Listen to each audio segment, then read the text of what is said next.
అందరికీ నమస్కారం అండి. గత సంవత్సరం 2019లో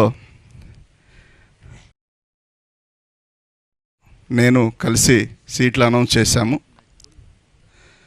మళ్ళీ 2024 కూడా మా ఇద్దరిని పిలిచి అవకాశం కల్పించిన జగనన్నకు ఎల్లవేళ రుణపడి ఉంటామండి. సీట్ ఇచ్చిన దానికంటే మళ్ళీ మమ్మల్ని పక్కన కూర్చోబెట్టుకొని లిస్టు చదివించిన దానికి చాలా సంతోషపడతా ఉన్నాం. ఎందుకంటే మునివేళ్లతో కూడా ముట్టుకోవడానికి ఇష్టపడిన చాలా సమాజం నుంచి వచ్చిన వాళ్ళం. చాలామంది దగ్గర అవన్నీ కూడా అవమానాలు పాలయ్యి అవమానాలు చేయబడి వచ్చిన వాళ్ళని పక్కన కూర్చోబెట్టుకొని నా వాళ్ళు, నా ఎస్సీలు, నా బీసీలు, నా మైనార్టీలు, నా ఎస్టీలు అని చెప్పడమే కాకుండా చేసి చూపించి ఇవాళ మా అందరికి కూడా ఒక నమ్మకం, ఒక భరోసా, ఒక దిక్చూసిలాగా జగన్మోహన్ రెడ్డి గారు ఉండటం, మా జీవితాల్లో వెలుగులు నింపడం చాలా సంతోషకరమైన విషయం. గతంలో ఎవరు చెప్పిన మాటలుగాను, ఓట్ల కోసం చెప్పిన మాటలుగానే మిగిలిపోయాయి. ఎప్పుడో ఒకప్పుడు మమ్మల్ని అంటూ అత్తుకునే వ్యక్తి,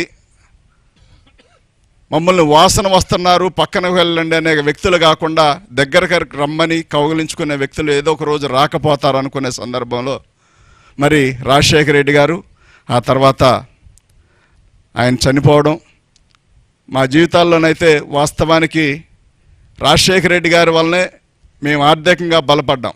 ఆయన వచ్చిన తర్వాత రుణమాఫీ జరగనివ్వండి, కరెంటు బిల్లులు కానివ్వండి, ఉచిత కరెంటు కానివ్వండి, కరెంటు బిల్లులు కట్టక గత ప్రభుత్వం హయాంలో మా మోటార్లన్నీ పీకి గుంటూరు మరి ఎస్సీ కార్పొరేషన్లో తీసుకెళ్ళి పెట్టిన సందర్భం. దాదాపుగా 70 మోటార్లు తీసుకెళ్ళి, కరెంటు మోటార్లు తీసుకెళ్ళి కరెంటు బిల్లు కట్టలేదు. అప్పుడు బిల్లు అంతా ఉండేది కాదు, 15 రూపాయలు 20 రూపాయలు బిల్లు ఉండేది.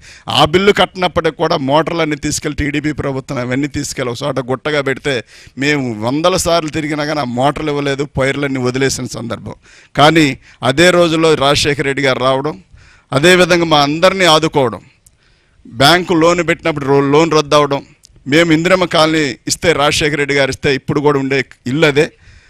ఇన్ని రకాలుగా మాకు మేలు చేసిన రాజశేఖర రెడ్డి గారిని చూసాం. ఆ తర్వాత జగనన్న అది కాదు అన్నట్టుగా మా అందరిని హక్కుని చేర్చుకొని మా జీవితాల్లో వెలుగులు నింపి మా అందరినీ మరి తన సొంత మనుషుల్లాగా తన సొంత బిడ్డల్లా చూసుకుంటూ ఈ రాష్ట్రం మొత్తం మీద ఎస్సీలు, బీసీలు, మైనార్టీలు అందరూ కూడా జగన్మోహన్ రెడ్డి గారిని మరి ఆదరిస్తూ ఉన్నారు.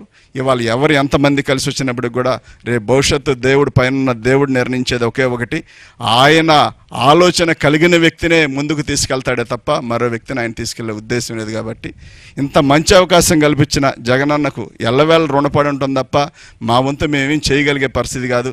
ఎప్పుడు ఏదున్నా మాకు జగనన్న కోసం పనిచేయడమే తప్ప మరొకటి ఆశించకుండా జీవితకాలం రుణపడి ఉంటామని చెప్పి తెలియజేస్తూ ఈ చక్కటి అవకాశం కల్పించిన జగనన్నకు ఎల్లవేళ రుణపడి ఉంటామని తెలియజేస్తాను. Thank you.